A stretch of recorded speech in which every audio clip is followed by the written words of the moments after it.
Hello students, how are you? Today in this video I'm going to explain the formation of typical spinal nerve, how actually spinal nerve forms. So as we know that spinal nerve, there are 31 pairs of spinal nerve on either side of the spinal cord, and it is part of a peripheral nervous system because spinal nerve after formation they are moving away from the central nervous system.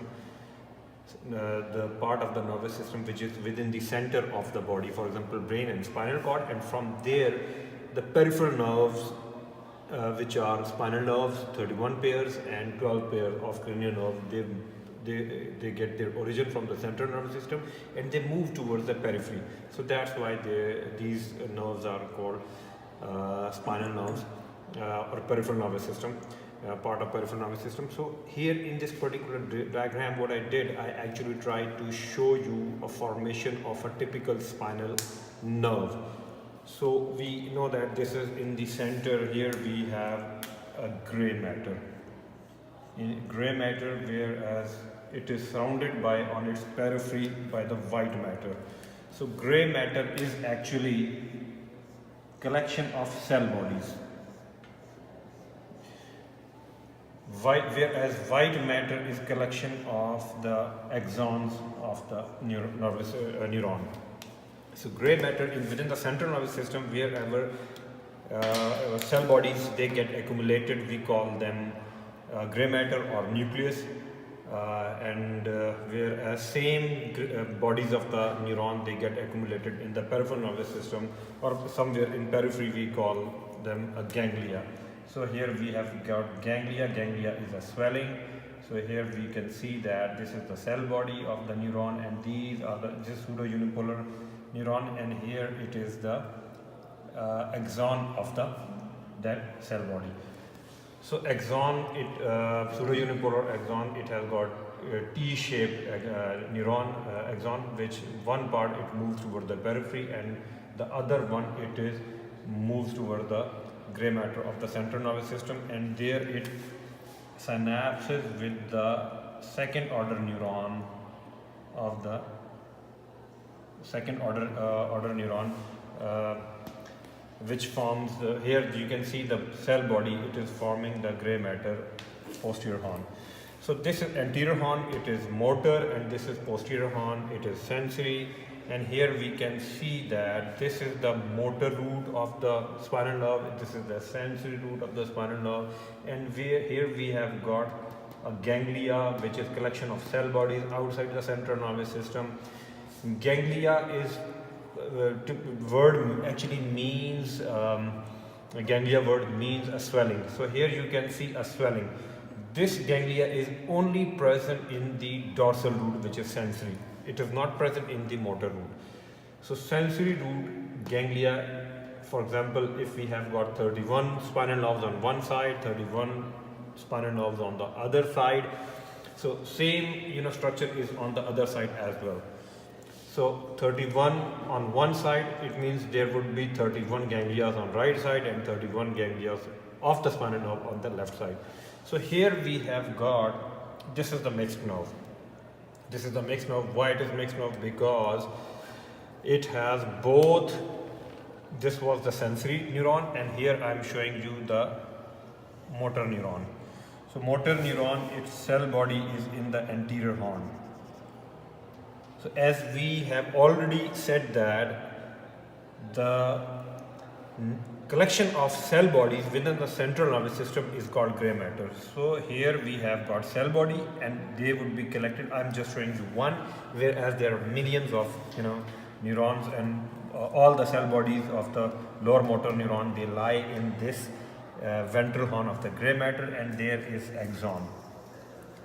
And it is moving within the anterior root or ventral root or motor root, whatever you call it.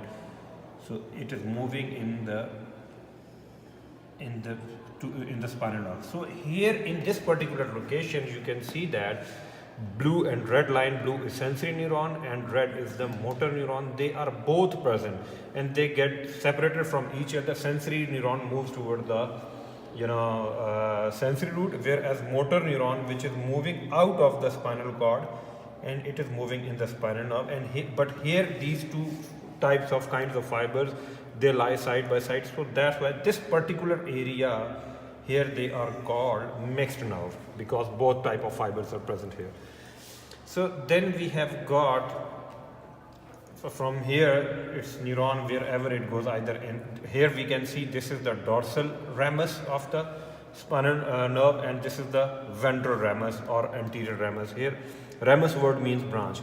So mixed nerve, it gets divided into two parts, dorsal ramus and ventral ramus. Ventral ramus is bit thicker as compared to the dorsal ramus, and this dorsal ramus, it moves posteriorly and just posterior vertebral on either side of the vertebral column. It supplies all the muscles, all the skin overlying the vertebral column and joints, etc. Whereas here this ventral root or ventral ramus, it actually results in the, or it takes participate in the formation of the brachial plexus. Wherever would be the brachial plexus, cervical plexus or lumbar plexus, all the plexus, they would result because of participation from the ventral ramus. So in case of brachial ramus, you have studied ventral rami of C1, C5, 6, 7, 8 and T1 results in the formation of brachial plexus. Actually, this ventral ramus is the ramus here you see, which results in the formation of the brachial plexus. So in case of in thoracic region, these ventral rami, they continue as a intercostal nerve. So same is the right side is mirror image of this right side. So same thing is happening on the left side as well. So I just drew the one-sided, so you can have a better understanding of how spinal nerve is being formed and how it actually. So I would just go through a quick review. So this is sensory horn, this is motor horn, this is sensory root, this is motor root, this is dorsal root ganglia. It is present only in spinal nerve, sensory root. Then here we have got mixed nerve because it has both types of fibers. Then we have got dorsal ramus, then we have got ventral ramus. Dorsal ramus supplies the skin over the vertebral column, muscles around the vertebral column and all the structures, joints, whereas ventral rami, they participate in the formation of all the plexuses like brachial plexus, like cervical plexus, like lumbar plexus. So that's why I gave you an example. In your books you must have studied that ventral rami of C5, 6, 7 and 8 and T1, they result in formation of brachial plexus. So this was the ventral rami we were talking about. So I hope that you will have a good concept of brachial plexus after that, which I'm going to draw. Thank you very much.